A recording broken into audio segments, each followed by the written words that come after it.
রাসূল সাল্লাল্লাহু আলাইহি ওয়াসাল্লামের কাছে একজন গরিব ফকির মিসকিন সাহাবী এসে বললেন, আল্লাহর নবী, এটা হচ্ছে আমার বাড়ি, আমার বাড়ির পাশে একটা ধনী মানুষের বাড়ি, তার খেজুরের গাছের ডালপালা আমার বাড়িতে এসে থাকে, তো আমার ছেলেবেলে তার গাছ থেকে খেজুর পেড়ে খায়, তো সে আমাকে খুব বকাবকি করে, আল্লাহর নবীর কাছে বিচার দিচ্ছে। আল্লাহর নবী বললেন, ওই ধনী ব্যক্তিকে তুমি জান্নাতে একটা খেজুর গাছের বিনিময়ে এই খেজুর গাছটাই গরিবকে দিয়ে দাও, তোমার তো অনেক খেজুর গাছ আছে, জান্নাতে একটা খেজুর গাছের বিনিময়ে খেজুর গাছটা গরিবকে দিয়ে দাও। সে ব্যক্তি রাজি হলো না। ব্যক্তি মালিকানায় নবীও হস্তক্ষেপ করতে পারে না, ব্যক্তি মালিকানায় রাষ্ট্র হস্তক্ষেপ করতে পারে না। নবীর কথা সাহাবী শুনতেছে না, জান্নাতে একটা খেজুর গাছের বিনিময়ে খেজুর গাছ দিতে বলছে, দেয়নি। তো আবু দাহদা নামে একজন সাহাবী এই ঘটনা শুনতে পেয়েছে। শুনতে পেয়ে সে এই ধনী ব্যক্তিকে বলতেছে, ভাই, আমার একটা বিশাল খেজুরের বাগান আছে, কয়েকশো কয়েক হাজার খেজুর গাছ আছে, ওই পুরো খেজুরের গাছ খেজুরের বাগান তোমার, আর এই যে একটা খেজুরের গাছ আল্লাহর নবী জান্নাতে একটা খেজুর গাছের বিনিময়ে দিতে বলেছে, ওইটা আমাকে দিয়ে দাও। তখন এই ব্যক্তি বলছে, বারে, এত বিশাল খেজুরের বাগান, তার বিনিময়ে একটা খেজুরের গাছ, কি সমস্যা? ও তো আর পরকালের ডিল তো আর বোঝে না, জান্নাতের ডিল তো আর বোঝে না, ও রাজি হয়ে গেছে। তখন আবু দাহদা তার বিশাল খেজুরের বাগান ওই ব্যক্তিকে দিয়ে দিল, আর ওই ব্যক্তি তখন একটা খেজুরের গাছ একে দিয়ে দিল। এখন আল্লাহর নবীকে এসে জিজ্ঞেস করে বলে, আল্লাহর নবী, এই খেজুরের গাছের মালিক এখন আমি, আপনি বলেছিলেন এই খেজুরের গাছ যদি এই গরিবকে দেওয়া হয় জান্নাতে একটা খেজুরের গাছ হবে, কথা কি ঠিক? রাসূল সাল্লাল্লাহু আলাইহি সাল্লাম বললেন, হ্যাঁ, কথা ঠিক। বললেন, তাহলে জান্নাতে একটা খেজুরের গাছের বিনিময়ে এই খেজুরের গাছ এই গরিব মিসকিনকে দিয়ে দিলাম। আল্লাহু আকবার। বাড়িতে এসে স্ত্রীকে বলছে, স্ত্রী, কি? তো বলে, আমার যে বিশাল খেজুরের বাগান ছিল, এই বিশাল খেজুরের বাগান বিক্রি করে দিয়েছি। তো কত টাকাতে বিক্রি করে দিয়েছ? জান্নাতে একটা খেজুর গাছের বিনিময়ে বিক্রি করে দিয়েছি। আল্লাহু আকবার। তখন স্ত্রী বলছে, তোমার ব্যবসা সফল কাম হোক, লাভজনক হোক। আল্লাহর সাথে ব্যবসা কখনো ক্ষতিগ্রস্ত হয় না, আল্লাহ সুবহানাহু তাআলার সাথে ব্যবসা কখনো লস হয় না। কেন লস হয় না সেটাও আমি আমার বক্তব্যের মধ্যে বুঝিয়ে বলবো। সম্মানিত উপস্থিতি, বিপদ দিয়ে বক্তব্য শুরু করেছিলাম কেন? বিপদ দিয়ে বক্তব্য শুরু করার দুটা কারণ, একটা আজকের কারণ, আর একটা আজকের এই প্রোগ্রামের যে আয়োজক, যে ছেলে জিয়াউর রহমান আজকের প্রোগ্রামের আয়োজন করে, এই ছেলেটা সব সময়ই অসুস্থ থাকে, থ্যালাসেমিয়া রোগে আক্রান্ত থাকে, কিন্তু দিনের কাজ করে। তো তাকে দেখলে আমার মাঝে মধ্যে মনে প্রশ্ন আসে যে আল্লাহ সুবহানাহু তাআলা দিনদার মানুষকে কিভাবে পরীক্ষা করেন, বিপদ দিয়ে রাখেন, বিপদগ্রস্ত করে রাখেন। তো আসলে বিপদ দেখলে অনেক সময় মানুষের মনে হতে পারে যে আসলে আমি কি অপরাধ করেছি, কি ভুল করেছি যে বিপদে পড়লাম। আর আজকের যেটা কারণ, আজকের যেটা বিপদ, আজকের যেটা সমস্যা, সেটি হচ্ছে আমি ছিলাম ঢাকায় এবং আপনাদের শ্রদ্ধেয় ওস্তাদ শেখ আব্দুর রাজ্জাক বিন ইউসুফ, তিনি ইংল্যান্ডের 20 দিনের সফর শেষ করে গতকাল শাহজালাল ইন্টারন্যাশনাল এয়ারপোর্টে রাতে অবতরণ করে রাজশাহীতে সকালবেলা পৌঁছেছে। আজকে তিনি রওনা দিয়েছেন রাজশাহী থেকে আপনাদের এই প্রোগ্রামে আসার জন্য, এই প্রোগ্রামের ওয়াদা রক্ষা করার জন্য। আর আমি রওনা দিয়েছি ঢাকা থেকে। আমাদের দুই গাড়ির মধ্যেই যোগাযোগ চলমান ছিল, আছে। ইতিমধ্যেই আমরা যখন হাটিকুমরুল অতিক্রম করে আপনার এই সিরাজগঞ্জ মোড় অতিক্রম করে যখন বগুড়া শেরপুর রোডে উঠেছি, তখন আমি ঘুম গেছি গাড়িতে। তখন আমার ড্রাইভার ডাক দিয়ে বলতেছে, আব্দুল্লাহ ভাই। তো বলে, কি? তো বলে, উস্তাজিদের গাড়ি অ্যাক্সিডেন্ট করেছে, ইন্না লিল্লাহি ওয়া ইন্না ইলাইহি রাজিউন। তাই বললাম, কী ঘটনা, কোথায়? তো মোকামতলা। তো আমরা খুব দ্রুত, তখন 16 কিলোমিটার দূর ছিলাম মোকামতলা থেকে, খুব দ্রুত আমরা মোকামতলা পৌঁছার চেষ্টা করি এবং আজকের যারা প্রোগ্রামের আয়োজক তাদেরকেও কল দিয়ে আমরা দ্রুত ডাকি যে ভাই তোমরা একটু দ্রুত এগিয়ে আসো, একটু সহযোগিতা করো। তো ঘটনা হচ্ছে, গাড়ি ঠিকঠাকই চলতেছিল, কিন্তু একটা সিএনজি রাস্তা থেকে উঠে দ্রুত, সিএনজি চালকেরই দোষ, দ্রুত রাস্তা থেকে উঠতে গেছে এবং আমাদের গাড়ি 60, 70, 80 যে কিলোমিটার গতিতেই থাক, ওই সিএনজির সাথে ধাক্কা খেয়ে সিএনজির 2-1 ব্যক্তি, হয়তো আল্লাহ সুবহানাহু ওয়া তাআলা ভালো জানে এখন কী অবস্থা তাদের, তারা বগুড়া জিয়া মেডিকেলে অসুস্থ অবস্থায়, আহত অবস্থায় ভর্তি হয়েছে। আর আমাদের শাইখ আব্দুর রাজ্জাক বিন ইউসুফ তিনিও হালকা আহত হয়েছেন, তবে সেরকম গুরুতর নয়। আল্লাহ সুবহানাহু ওয়া তাআলা তাকে হেফাজত করেছে, আলহামদুলিল্লাহ। তবে আমরা তাকে সাথে সাথেই আমার যে গাড়ি ছিল সেই গাড়িতে করে আমরা তাকে ব্যাগ পাঠিয়ে দিই, এবং আমি সিএনজিতে করে, আমাদের একটা গাড়ি এখন যেটা অ্যাক্সিডেন্ট অবস্থায় আছে সেটা ট্রাকে করে রাজশাহী নিয়ে যাওয়ার চেষ্টা হচ্ছে। আর আমি মোকামতলা থেকে সিএনজিতে করে আপনাদের এই প্রোগ্রামে অংশগ্রহণ করার জন্য এসেছি। আল্লাহ সুবহানাহু ওয়া তাআলা তৌফিক দিয়েছে। কিন্তু বিপদ কেন আসে, আল্লাহ সুবহানাহু ওয়া তাআলার পক্ষ থেকে কী জন্য আসে, আল্লাহ সুবহানাহু ওয়া তাআলা ভালো জানে। কিন্তু বিপদ দিয়ে আলোচনা শুরু করার পিছনের কারণ হচ্ছে আজকের একটা কারণ, এবং আজকের প্রোগ্রামের যে আয়োজক তার জন্য আল্লাহ সুবহানাহু ওয়া তাআলার কাছে দোয়া করি যে আজকের প্রোগ্রামের যে আয়োজক, এই ছেলেটা অসুস্থ থাকে সবসময়, ঢাকা মেডিকেলে গিয়ে ভর্তি হয়, তার টাকা পয়সারও সমস্যা থাকে। আল্লাহ সুবহানাহু ওয়া তাআলা তাকেও সুস্থতা দান করুক। আমাদের উস্তাদ শাইখ আব্দুর রাজ্জাক বিন ইউসুফ, তাকেও সুস্থতা দান করুক, আল্লাহুম্মা আমিন। জিয়াউর রহমানের সাথে দেখা হতে আমি বললাম যে তোমার প্রোগ্রামের ভাগ্য, তাকদীরে আল্লাহ সুবহানাহু ওয়া তাআলা কী লিখে রেখেছে যে এবারও এত চেষ্টা করার পরও তোমার প্রোগ্রামের সেই ভাগ্যের উন্নয়ন লক্ষ্য করা গেল না। আল্লাহ সুবহানাহু ওয়া তাআলা হয়তো চাইনি, এর মধ্যেই হয়তো আল্লাহ সুবহানাহু ওয়া তাআলা কোনো কল্যাণ লিখে রেখেছেন, আল্লাহ সুবহানাহু ওয়া তাআলা ভালো জানে। আজকে আমার বক্তব্যের বিষয়বস্তু অধপতন অবস্থা থেকে মুসলিম উম্মার মুক্তি কিভাবে সম্ভব, তার একটা পয়েন্ট ইতিমধ্যে আমরা আলোচনা করে ফেলেছি, অর্থনৈতিক মুক্তি। অতএব কোনো যুবক বলতে পারবে না যে আমি ঘরে বসে থাকব। মুসলমানদের ব্যবসায়ী হচ্ছে, মুসলমানদের রক্ত মাংসে তাদের বৈশিষ্ট্য হচ্ছে ব্যবসায়ী হওয়া। চাকরি করা মুসলমানদেরকে শিখিয়েছে ইউরোপিয়ানরা। মুসলমানদের বৈশিষ্ট্য ব্যবসায়ী করা, তার দলিল কোথায় থেকে নেবেন? যত সাহাবীর জীবনী আছে সব সাহাবীর জীবনী খুলে দেখেন, কোনো সাহাবী, অধিকাংশ সাহাবী নিজ বাড়িতে, নিজ এলাকায়, নিজ গ্রামে, নিজ শহরে মারা যায়নি। কেননা সবাই ব্যবসা আর দিনের দাওয়াত, এই দুইটাকে নিয়ে রওনা দিয়েছে। যতদূর পর্যন্ত ইসলামের খেলাফত গেছে ততদূর পর্যন্ত তাদের ব্যবসার দিনের দাওয়াত চলতে থেকেছে। যেখানে ইসলামিক খেলাফত যায়নি, মালয়েশিয়া, ইন্দোনেশিয়া, ব্রুনাই পর্যন্ত সাহাবীদের দাওয়াত গেছে ব্যবসা আর দিনের দাওয়াত। ভারতের কেরালা, বাংলাদেশের চিটাগাং, এগুলোতে পর্যন্ত দাওয়াত এসেছে ব্যবসা এবং দিনের দাওয়াতের মাধ্যমে। কিন্তু ইউরোপীয় উপনিবেশ মুসলমানদের শিখিয়েছে তোমাদের চাকরি করতে হবে। চাকরি শব্দের অর্থ হচ্ছে চাকর থেকে চাকুরি, গোলাম থেকে গোলামি, নৌকার থেকে নৌকরি, চাকর থেকে চাকুরি। চাকুরির মধ্যে একটু হলেও গোলামের আলামত এবং স্বভাব আছে। আল্লামা ইকবাল বলেছেন, জিন্দা কৌমো কা यही है আলামত কে বদলতি রহতি है সুবহ শাম উনকে। বলছে জীবিত কওমকে, কোন জাতিকে দেখলে বুঝবা যে এই গ্রামের মানুষ এখনো বেঁচে আছে, এই মুসলিম উম্মাহ এখনো বেঁচে আছে, বাংলাদেশের মানুষেরা এখনো বেঁচে আছে, যদি দেখো তাদের প্রতিদিনের সকাল সন্ধ্যা পরিবর্তন হচ্ছে। তাদের প্রতিদিনের সকাল সন্ধ্যা যদি পরিবর্তন হচ্ছে দেখো, তাহলে বুঝবা বেঁচে আছে। আর যদি দেখো প্রত্যেক দিন একই রকম, সকালে উঠে অফিস, অফিস থেকে বের হয়ে বাসা, সকালে উঠে অফিস, অফিস থেকে বের হয়ে বাসা, সকালে উঠে কারখানা, কারখানা থেকে বের হয়ে বাসা, যদি সেম রুটিন থাকে তাহলে বুঝবে এই জাতি মারা গেছে। কেন? মরু যাযাবর বিদয়ীন যারা মুসলমান হয়েছিল তাদের কোনো দিন সকাল সন্ধ্যা একরকম থাকতো না। ওরা আজকে এখানে 5 দিন, এখান থেকে উঠে পরের দিন রংপুর, রংপুর থেকে উঠে পরের দিন রাজশাহী, রাজশাহী থেকে উঠে পরের দিন ঢাকা। প্রতিদিন এদের সকাল সন্ধ্যা পরিবর্তন হয়। আর যারা ব্যবসায়ী এদের কোনো দিন সকাল সন্ধ্যা এক থাকে না। আজ এই উদ্যোগ, কাল এই সমস্যা, কাল এই প্রবলেম, আজকে এই সমস্যা, আজকে এই উদ্যোগ। প্রতিদিন তাদেরকে নতুন নতুন চ্যালেঞ্জ, নতুন নতুন প্রবলেম মোকাবেলা করে ব্যবসা করতে হয়। তাহলে বুঝতে হবে এরা জীবিত আছে। ব্যবসায়ী হতেই হবে, ব্যবসায়ী হওয়ার চেষ্টা যুবক সমাজকে করতেই হবে। কেন? তার একটা দলিল দিই। আইয়ুব আলাইহিস সালাতু ওয়াস সালাম একদা গোসল করছিলেন, তখন আসমান থেকে স্বর্ণের বৃষ্টি হচ্ছে। আইয়ুব আলাইহিস সালাতু ওয়াস সালাম গোসল বাদ দিয়ে ওই স্বর্ণের বৃষ্টি, স্বর্ণ কুড়াতে গেলেন।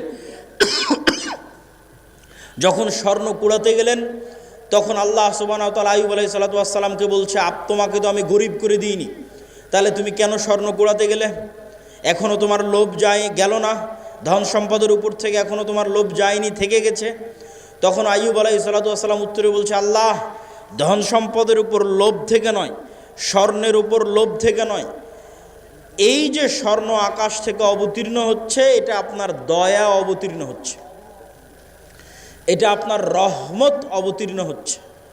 আর আমি যদি সারা পৃথিবীর সকল ধন সম্পদের মালিক হয়ে যাই, তবু আপনার দয়া থেকে যদি বলি যে না আল্লাহর দয়া আমার দরকার নাই, তাহলে তো আমি অহংকারী। সারা পৃথিবীর সব ধন সম্পদের মালিক হয়ে গেছি, তাও যদি বুঝতে পারি ওখান থেকে 1 টাকা ইনকাম করা যাবে, তাহলে আমি মনে করব ওই 1 টাকা তো আল্লাহর দয়া। তাহলে ওই 1 টাকা ইনকাম বাদ দিয়ে ঘরে বসে থাকলে এটা অহংকার হবে আল্লাহর দয়ার সাথে। অতএব ওখান থেকে 1 টাকা ইনকাম করা যাবে, ওটা আল্লাহর দয়া, তাড়াতাড়ি ওটা নিতে হবে। আল্লাহ সুবহানাহু ওয়া তাআলা বলছেন, ফাইদা কুজিয়াতিস সালাত ফান্তাশিরু ফিল আরজ ওয়াবতাগু মিন ফাজলিল্লাহ। যখনই তোমাদের সালাত শেষ হয়ে যায়, তখনই তোমরা বের হয়ে যাও পৃথিবীতে। যেখানে পৃথিবীতে তোমরা আল্লাহর দয়া দেখতে পাবে, সারা পৃথিবীতে আল্লাহর দয়া ছড়িয়ে ছিটিয়ে আছে, ওই দয়াগুলো জমা করো, ওই দয়াগুলো একত্রিত করো, ওই রিজিকগুলো অনুসন্ধান করো। তাহলে কোনো যুবকের পক্ষে সমীচীন হবে না, কোনো মানুষের পক্ষে সমীচীন হবে না যে সে বুঝতে পারবে ওখান থেকে 1 টাকা পাওয়া যাবে আর ওই 1 টাকা ইনকামের চেষ্টা করবে না, এটা অহংকার। বক্তব্যের এই পয়েন্ট আর একটা কথা বলে শেষ করে নতুন পয়েন্টের দিকে এগিয়ে যাই। ধনী কিভাবে হবে? আমি ইসলামিক ফাইন্যান্সের ছাত্র হিসেবে আজকে আপনাদের গাইবান্ধার মানুষকে একটা পরামর্শ দিয়ে যাই। ধনী হওয়ার উপায় কি? 1 নাম্বার, ধনী হওয়ার পৃথিবীতে কোনো শর্টকাট রাস্তা নাই। প্রত্যেক শর্টকাট রাস্তা হারাম। প্রত্যেক যে এসে আপনাকে বলবে যে এখানে এটা করো, এতদিনের মধ্যে তুমি এত টাকার মালিক হয়ে যাবে, নিশ্চিত জেনে থাকবেন এটা হারাম। পৃথিবীতে ধনী হওয়ার কোনো শর্টকাট রাস্তা নাই, প্রত্যেক শর্টকাট রাস্তা জুয়া। তাহলে ধনী হওয়ার রাস্তা কি? ধনী হওয়ার রাস্তা হচ্ছে কম্পাউন্ড পদ্ধতিতে ধনী হওয়া। সেটা কি? আজকে আপনাদের উপস্থিত জনসমাজকে বললাম আমার এক হাতে আছে 50 লক্ষ টাকা, আর এক হাতে আছে 1 টাকা। আপনারা কে 50 লক্ষ নিতে চান, কে 1 টাকা নিতে চান? তবে শর্ত কি জানেন? এই 50 লক্ষ টাকা থেকে 1 টাকাও বাড়বে না, আর এই 1 টাকা থেকে প্রতিদিন এই 1 টাকাটা দ্বিগুণ হবে। আজ 1 টাকা তো কাল 2 টাকা, 2 টাকা তো পরের দিন 4 টাকা, 4 টাকা তো পরের দিন 8 টাকা, 8 টাকা তো পরের দিন 16 টাকা। কতদিন দ্বিগুণ হবে? 30 দিন। তা আপনারা এখানে বসে থেকেও যদি এখন ক্যালকুলেশন করেন, আপনার মনে হবে আরে বাড়তে তো 8 টাকা, 8 টাকা থেকে 16 টাকার কতই বাড়বে, 16 টাকা থেকে 32 টাকা, তার চেয়ে ভালো এই যে 50 লক্ষ টাকা এটা নিয়ে নিই। আপনি তাহলে ধনী হতে পারবেন না। আপনি এখনও ব্যবসা বুঝেন না, আপনি এখনও জুয়ার মধ্যে আছেন। মনে করতেছেন ব্যবসা মানে মনে হয় জুয়া, যে একটা গেম খেলে নিলাম একবারে ধনী হয়ে গেলাম। এখান থেকে উঠে গিয়ে হিসাব করবেন যে এই 1 টাকা দ্বিগুণ হতে হতে 30তম দিনে কত হবে? 1 কোটি টাকার বেশি হবে। ক্যালকুলেটরে অথবা মোবাইলে বক্তব্যের শেষে হিসাব করবেন যে 1 টাকা থেকে 2 টাকা, 2 টাকা থেকে 4 টাকা, 4 টাকা 8 টাকা, 8 টাকা থেকে 16 টাকা দ্বিগুণ হতে হতে 30তম দিনে কত হয়? 30তম দিনে 1 কোটি টাকার বেশি হয়ে যাবে। তাহলে ধীর স্থিরভাবে টাকা বাড়তে থাকবে। এটা হলো ধনী হওয়ার রাস্তা।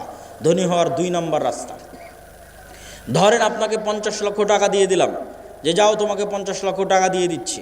এখন তুমি ধনী হবা কি না এটা নির্ভর করছে তোমার মেন্টালিটির উপর, মানসিকতার উপর। কে ধনী হবে 50 লক্ষ টাকা নিয়ে, কে ধনী হবে না বুঝেন। যে 50 লক্ষ টাকা নিয়ে গিয়ে চিন্তা করবে আরে 50 লক্ষ টাকা পেয়েছি, তাহলে 50 লক্ষ টাকা থেকে একটা গাড়ি কিনি, মোটরসাইকেল কিনি, তারপরে একটা গাড়ি কিনি 20 লাখ টাকা দিয়ে, বাড়ি করি 30 লাখ টাকা দিয়ে। আর কি করা যায়? একটা এসি কিনি, একটা ফ্রিজ কিনি, আর কি একটা টিভি কিনি। এই ব্যক্তি এই 50 লক্ষ টাকা প্রত্যেক ওই জায়গাতে খরচ করেছে যেখান থেকে আরও খরচ বাড়বে। মোটরসাইকেল কিনেছে, মোটরসাইকেলের তেলে খরচ আছে। গাড়ি কিনেছে, এই যে গাড়ি আজকে আমাদের অ্যাক্সিডেন্ট হলো, গাড়িতে খরচ বাড়বে। গাড়ির গাড়ির টায়ার নষ্ট হবে, চাকা নষ্ট হবে, ওটা নতুন করে কিনতে হবে। প্রতিদিন মোবাইল লাগবে, মোবাইল দিতে হবে। ও যে এসি ফ্রিজ কিনেছে ওখানে কারেন্ট বিল আসবে, বিদ্যুৎ বিল আসবে। মোবাইল কিনেছে, ইন্টারনেট কিনেছে, ওয়াইফাই কিনেছে, ইন্টারনেটের বিল আসবে। তাহলে এই টাকা প্রত্যেক ওই জায়গাতে ব্যবহার করলো যেখান থেকে আরও খরচ বাড়লো। এই জীবনে কোনো দিন ধনী হতে পারবে না। এর ধনী হওয়ার রাস্তা ফুল স্টপ হয়ে গেছে। এই যদি প্রবাস থেকে কোটি টাকা ইনকাম করে নিয়ে আসে তাও ধনী হবে না, গার্মেন্টসে কাজ করে ইনকাম করে তাও ধনী হবে না, আপনারা যদি মাঠে জমিতে কাজ করে টাকা জমা করেন তাও ধনী হবেন না। শেষ ধনী হওয়ার রাস্তা। ধনী কে হবে? 1 টাকা ইনকাম করেছে, 10 টাকা ইনকাম করেছে, ইনকাম করার পর যে চিন্তা করতে পারবে যে আমার গায়ের জামাটা ছিঁড়া আছে, ছিঁড়াই থাক, আমার পায়ের স্যান্ডেলটা ছিঁড়া আছে, ছিঁড়াই থাক, আমার বাড়ি মাটির আছে, মাটিরই থাক, আগে 10 টাকা এমন জায়গায় ব্যয় করি যেখান থেকে আর 1 টাকা ইনকাম হবে, যেখান থেকে আর 1 টাকা ইনকাম বের হয়ে আসবে, ওই জায়গাতে আগে ব্যয় করি এই 10 টাকা। এই ব্যক্তি ধনী হয়ে যাবে। সময় লাগবে, 30 বছর সময় লাগবে, কিন্তু ওই যে কম্পাউন্ড ওয়েতে আস্তে আস্তে বাড়তে বাড়তে শেষের দিকে গিয়ে কোটিপতি হয়ে যাবে দ্রুত। শেষে গিয়ে দ্রুত কোটিপতি হবে, শুরুতে অত দ্রুত হবে না, কিন্তু ওর পদ্ধতি ঠিক আছে। আর 10 টাকা ইনকাম করে বলবেন আজকে নতুন জামা লাগবে, 10 টাকা ইনকাম করে বলবে আজকে নতুন স্যান্ডেল লাগবে, আজকে এসি ফ্রিজ লাগবে, জীবনে ধনী হবে না। যে টাকা এমন জায়গায় ব্যয় করতে পারে যেখান থেকে আবার টাকা ইনকাম হওয়ার রাস্তা তৈরি হবে, এ ধনী হয়ে যাবে, আজকে যতই গরিব থাকুক। তাহলে মুসলমানদের ধনী হওয়া ছাড়া, অর্থনৈতিক মুক্তি ছাড়া গোলামি থেকে মুক্তির রাস্তা নাই। আজকের পুরো পৃথিবী টিকেই আছে ডলারের গোলামির উপর। ভেনেজুয়েলার প্রেসিডেন্টকে হাত পা বেঁধে তুলে নিয়ে যাওয়ার কারণ কি? টাকা, তেল। আজকে মুসলমানেরা মুক্তি পাচ্ছে না কেন? ডলার ভিত্তিক অর্থনীতির গোলাম। সব IMF, ওয়ার্ল্ড ব্যাংকের কাছ থেকে লোন নিয়ে রেখেছে। সারা পৃথিবীর সকল অর্থনীতির কন্ট্রোল ইহুদিদের হাতে। তাহলে মুসলমান বলবে আমি ঘুমাবো, বসে থাকবো, ফ্রি ফায়ার পাবজি খেলবো, ব্যবসা করবে না, টাকা পয়সা ইনকাম করবে না, মুক্তি হবে? এটা অসম্ভব। ব্যবসা করতে হবে, টাকা পয়সা ইনকাম করতে হবে। আল্লাহ সুবহানাহু ওয়া তাআলা কবুল করুক, আল্লাহুম্মা আমিন। গোলামি থেকে মুক্তির জন্য 2 নম্বর করণীয় ঈমান বিল গায়বে ইয়াকিন এবং সর্বোচ্চ তাওহীদে বিশ্বাস। আল্লামা ইকবাল লিখেছেন, ये दौर अपने बराहिम की तलाश में है। আজকের যুগে মুসলমানদের মুক্তির একটাই রাস্তা। আজকে মুসলমানদের মধ্যে একজন ইব্রাহিম আলাইহিস সালাম লাগবে। নাই, ইব্রাহিম আলাইহিস সালাম নাই মুসলমানদের মধ্যে। আল্লামা ইকবাল গবেষণা করে দেখেছে, অনুসন্ধান করে দেখেছে, মুসলমানদের মধ্যে সালাত আদায়কারী আছে, রোজাদার আছে, দানবীর আছে, ইব্রাহিম আলাইহিস সালামের মতো সর্বোচ্চ তাওহীদে বিশ্বাসী নাই। আপনারা আহলে হাদিস মানুষ মনে করছেন আমরা তো কবরে যাই না, আমরা তাবিজ কবজ ব্যবহার করি না, আমরা শিরক করি না, তাহলে আমাদেরও কিসের তাওহীদে কমতি আছে? সেটা কোথায়? ইব্রাহিম আলাইহিস সালামের তাওহীদ মানে তার হৃদয় শুধু এই কবর আর শিরক থেকে মুক্ত নয়, তার হৃদয় টাকার প্রভাব থেকে মুক্ত, নেশার প্রভাব থেকে মুক্ত, নারীর প্রভাব থেকে মুক্ত, ক্ষমতার প্রভাব থেকে মুক্ত। কোনো একটার প্রলোভন দেখিয়ে তাকে আল্লাহর আনুগত্য থেকে দূরে করা যাবে না। তুমি আহলে হাদিস হলে কি হবে? সালাফি হলে কি হবে? কবরে পূজা না দিলে কি হবে? তুমি তো বিড়িখোর, সিগারেটখোর, বিড়ি সিগারেটের নেশায় আছো। তাহলে তোমার ইলাহকে ওই বিড়ি সিগারেট। ইলাহাহু হাওয়া, যার নফসকে সে নিজের ইলাহ বানিয়ে নিয়েছে। তুমি টাকার জন্য হালাল হারাম বাস বিচার না করেই টাকার জন্য পাগল, তাহলে তোমার ইলাহকে টাকা। তুমি ক্ষমতার জন্য বাস বিচার না করে মানুষ হত্যা করতে পারো, মিছিল মিটিং করতে পারো, মিথ্যা কথা বলতে পারো, তাহলে তোমার ইলাহকে ক্ষমতা। তাহলে যার অন্তরে হয় ক্ষমতার প্রভাব আছে, না হয় নারীর প্রভাব আছে, না হয় টাকার প্রভাব আছে, না হয় জুয়ার প্রভাব আছে, না হয় অন্য কোনো নেশার প্রভাব আছে, এ তাওহীদপন্থী নয়। এই ইব্রাহিম আলাইহিস সালামের উত্তরসূরি নয়। যতই শিরকে আকবার না করুক, বড় শিরক না করুক, ইব্রাহিম আলাইহিস সালাম কে? যার হৃদয় শুধু ওটাই চায় যেটা আল্লাহ বলেছে, তার হৃদয় ওটাই ভালোবাসে যেটা আল্লাহ ভালোবাসে, তার হৃদয় ওটাই ঘৃণা করে যেটা আল্লাহ ঘৃণা করে। এটা এত সহজ নয়।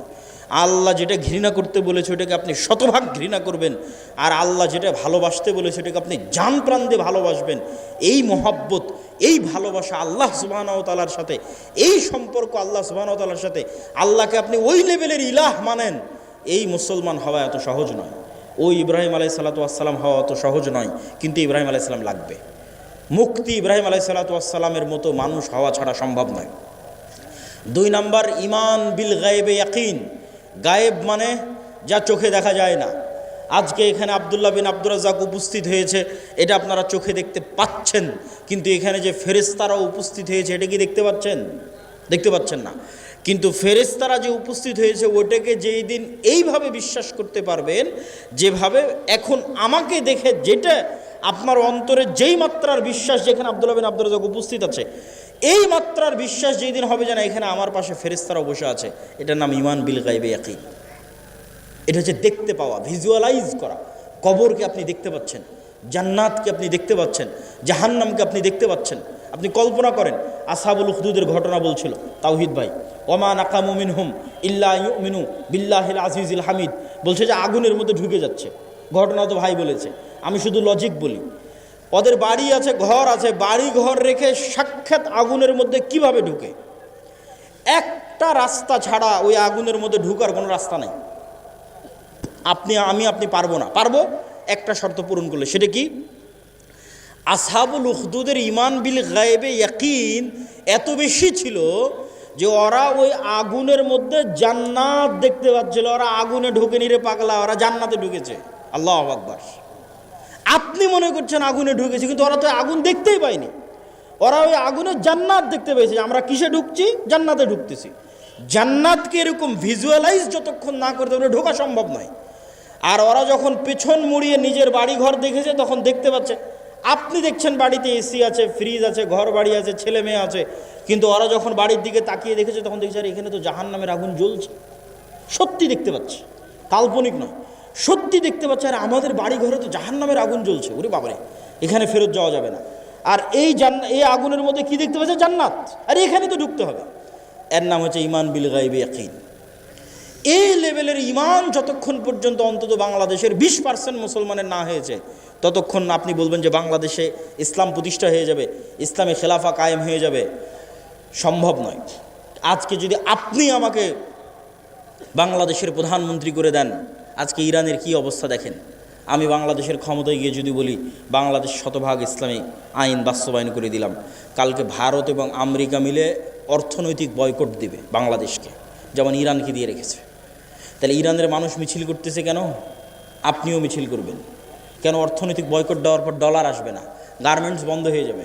তাহলে গাইবান্ধার মানুষ খাবে কি? গাইবান্ধার মানুষ এখন যেই জীবনযাত্রায় অভ্যস্ত, এই মানের জীবনযাত্রা থাকবে না।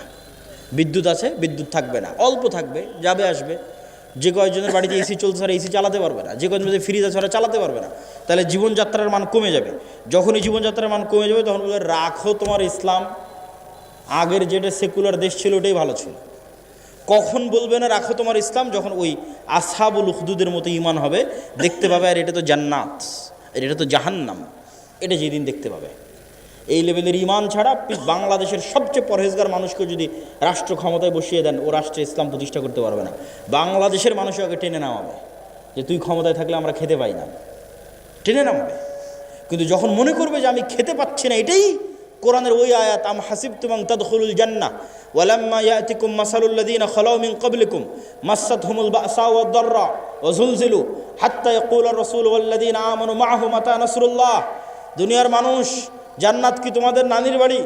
জান্নাত কি তোমাদের মামার বাড়ি? আল্লাহ বলছেন আম হাসিবতুম আন তাদখুলুল জান্নাহ, মনে করে নিলার জান্নাতে চলে গেলা, অথচ তোমাদের অতীতে যারা চলে গেছে তারা যে পরিমাণ কষ্ট সহ্য করেছে, তারা যে পরিমাণ আল্লাহর পরীক্ষার মুখোমুখি হয়েছে, সেই পরিমাণ পরীক্ষা দুঃখ কষ্ট তোমরা কিছুই ভোগ করনি, আর বলছো জান্নাতে চলে যাব? সম্ভব নয়। সম্মানিত উপস্থিতি, ঈমান বিল গায়বে ইয়াকিন। গায়েব মানে না দেখা জিনিসকে দেখতে পাওয়া। চোখ বন্ধ করলে আপনি দেখতে পাচ্ছেন যে কবরে কি হয়, জান্নাতে কি হয়, এটা দেখাও সহজ। দু একটা সহজ বুদ্ধি বলে দিই, কেমনে দেখতে পাবেন। আল্লাহ প্রত্যেক স্তরে পরের স্তরের আলামত দিয়ে রেখেছে। আমরা এখন দুনিয়ার স্তরে আছি, এর পরের স্তর কবরের স্তর। তো প্রত্যেক দিন দুনিয়াতে আমরা কবর দেখতে পাই, আল্লাহ দেখার ব্যবস্থা করে দিয়েছে। সেটা হচ্ছে ঘুম। আপনি যখন ঘুমাতে যান তখন দোয়া পড়েন, আল্লাহুম্মা বিইসমিকা আমুতু ওয়া আহইয়া। আল্লাহ তোমার নামে ঘুমাতে যাচ্ছি, জি না, যদি হতো আল্লাহ তোমার নামে ঘুমাতে যাচ্ছি তাহলে আরবি হতো আল্লাহুম্মা বিইসমিকা আনামু ওয়া আইকাজ। তাওহীদ ভাই আছে, বুঝতে পারতেছে, আরও যারা আরবি বুঝবে তারা বুঝতে পারবে। তাহলে তখন দোয়ার অর্থ কি হবে? যে আল্লাহ তোমার নামে ঘুমাতে যাচ্ছি, তোমার নামে ঘুম থেকে উঠবো। কিন্তু আল্লাহ দোয়া বানিয়েছে আল্লাহুম্মা বিইসমিকা আমুতু, আল্লাহ তোমার নামে মরতে যাচ্ছি, ওয়া আহইয়া, তোমার নামে মরা থেকে জীবিত হব। এবার সকালবেলা কি দোয়া শিখিয়েছে? আলহামদুলিল্লাহ ইল্লাযী আহইয়ানা বা'দামা আমাতানা। কি আশ্চর্য! বলে আল্লাহ মরে গেছিলাম রাতের বেলা, মরা থেকে এখন জীবিত হলাম। বা'দামা আমাতানা, মৃত্যুর পর। আল্লাহ রাতে মৃত্যু সংঘটিত হয়ে গেছিল, মৃত্যুর পর সকালবেলা তুমি জীবিত করে দিয়েছো। এটা হলো দোয়া। তাহলে প্রত্যেক দিন আমরা কবরে যাচ্ছি, প্রতি রাতে যখনই ঘুমাই তখনই কবরে যাই। ওটাই বারজাখের জীবন। বারজাখী জীবন ওই রকমই, কাছাকাছি। সেটা স্বাদ আল্লাহ সুবহানাহু ওয়া তাআলা দেন। যদিও রুহের পার্থক্য ভেদে বারজাকি জীবনে এক একজনের এক এক রকম হবে। যেমন যারা শহীদের রুহ, এরা পাখি হিসেবে জান্নাতে উড়বে, তাদের খাবারের ব্যবস্থা থাকবে।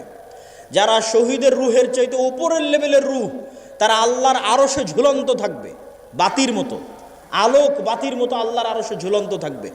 যারা তাদের চেয়েতেও টপ লেভেলের রুহ, নবীদের রুহ, তো নবীরা আরও টপ লেভেলের লাইভ জীবনযাপন করবে বারজাখে, লাইভ জীবনযাপন বারজাখে। মুসা আলাইহিস সালামের সাথে সাক্ষাৎ হচ্ছে, মসজিদে আকসায় নামাজ পড়তেছে মুহাম্মদ সাল্লাল্লাহু আলাইহি ওয়াসাল্লামের পিছনে। ইব্রাহিম আলাইহিস সালামের সাথে সাক্ষাৎ হচ্ছে, সবাই তো মরে গেছে, সবাই তো